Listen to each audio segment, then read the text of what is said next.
أبو أسد شاب من أهالي محافظة واسط، يربي مجموعة من الذئاب في منزله المتواضع منذ أكثر من 12 عاما. يقوم هذا الشاب بتربيتها وإطعامها وترويضها، كونه يعتبرها من سلالة الملوك، إذ تتميز بعدد من الصفات ولها فوائد كثيرة. فهسه العدد عندي الأمهات 5، والجراء يعني تقريبا كان بال 27 28، وهسه حاليا بقن 3.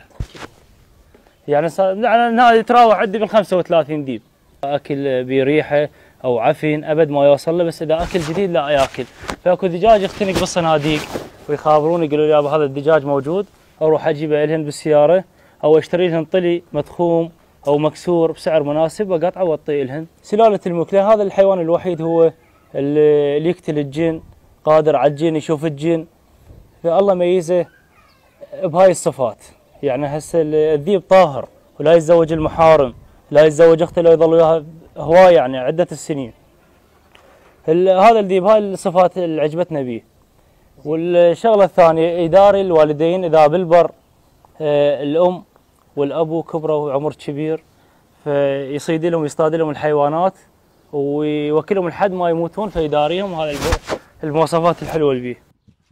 هواية لا تخلو من المخاطر بسبب صفة الغدر التي لازمت الذئاب، لكن أبو أسد يعشق هذه الهواية بشكل خاص، ويرى في هذا الحيوان صفات جذابة ويعتبرها جزءا من حياته وأسرته. ترك كل أعماله واتجه علما إلى تربية الذئاب. هسه هو دائما نشوفه منهمك، يجيب لحم، يجيب لهم حليب، صدور دجاج، يعني الاكل مالتهن. فابو اسد على قدم وساق دائما مع الذئاب. زين، نجي للذئب العراقي، اكو مميزات بالذئب العراقي. هسه انا لست من مربي الذئاب، هو مربي الذئاب، لكن انا اشوف حسب الناس تجي والوفود، الذئب العراقي هو الذئب القوي ذو العضلات القويه، يختلف عن ذئب ايران، عن الذئب في السعوديه، عن الذئب في سوريا، في كل الاقطار العربيه، سبحان الله. ويمتلك هذا الشاب شجاعة وجرأة في التعامل مع الذئاب، ويطمح أن تكون له حديقة خاصة لتربيتها والاهتمام بها لجذب الأهالي من داخل المحافظة وخارجها.